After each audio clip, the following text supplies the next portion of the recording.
One stood out to me. It's called ColorViewSource, and it's one word, and it's free on the Android market. Nice. There's a couple different apps on the market that allow you to view the source of a web page, and that's what this does. But this has that extra little feature that color codes the tags and everything, so that it helps you like skim through it easier. Super helpful. Yes. So I love it for testing how code comes out. Mm-hmm. You know, for mobile devices and everything. When you're programming interfaces specifically for a mobile device, it's awesome. So the app works in a couple different ways. You can pop open a browser and go to a web page like, I don't know, theappshow.com/Android. And you can see our awesome site here.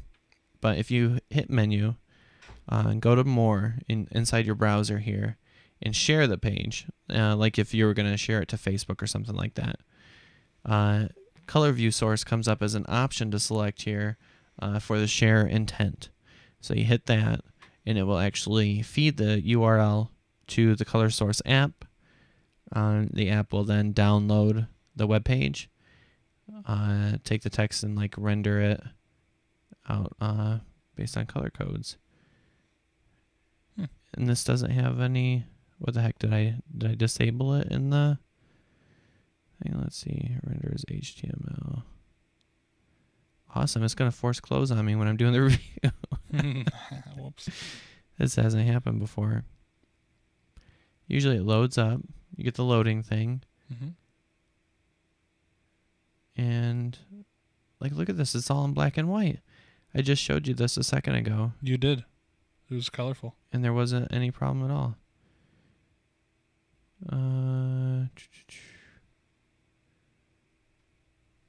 What the heck?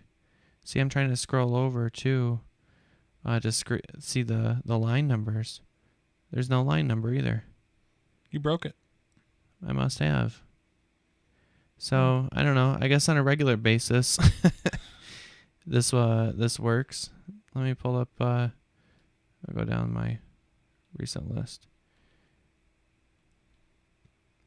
It's taking way too long. Mm-hmm. There's got to be something with me popping in and out of those other apps that's causing a problem, because I didn't have any of these issues when I did it before. There it goes. Okay, here we go. Just got to give it a little time.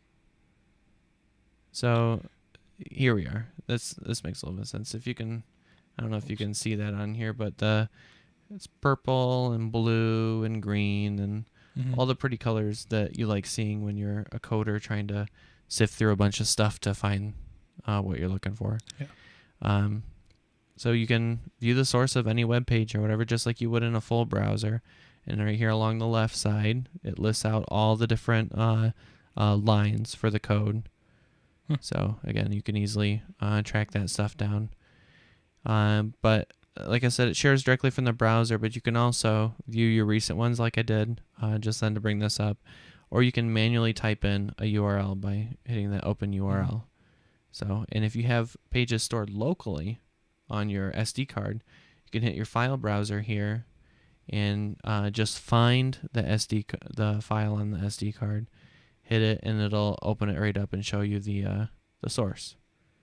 So it also has a word find feature, so you can search within the document.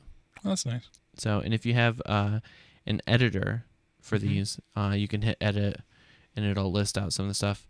ColorViewSource, it doesn't actually edit it itself, but it comes up as an option to open these HTML files in this HTML viewer or something else. I don't actually have an editor on the phone, which I know is funny. You'd think I would.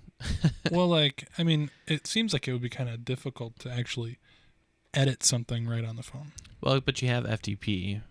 Like, you can use and FTP to edit it and then push it up to some server or something. Yeah. That would be cool. You know, well, like in like Dreamweaver, it has the editor and FTP built right in. Yeah. Yeah. That would be cool. Yeah, I think that and FTP, that's a good one to probably review. I think we did that a long time ago, AFTP or and FTP. But it does have an editor built right into that. So you can edit HTML files and push them back up. So good stuff, but yeah, check it out on the market. It's great for developers or people that are really curious about how web pages are made. You like digging through that stuff. Yeah. So, and people have found for some websites that do marketing or whatever, a lot of times they'll embed clues and stuff in the source. Mm-hmm. So the Lost game, when they were doing that kind of stuff. Oh, yeah. So if there's anything like that, this is definitely a great tool to use if you're one of those internet scavenger hunters, or treasure hunters or whatever. You can dig around in the source. So check it out. ColorViewSource. There was one website I had went to recently, and they actually put in the source of the code. They're like, smart web designers look at other websites' code. Thank you for looking. I was like, awesome. Nice.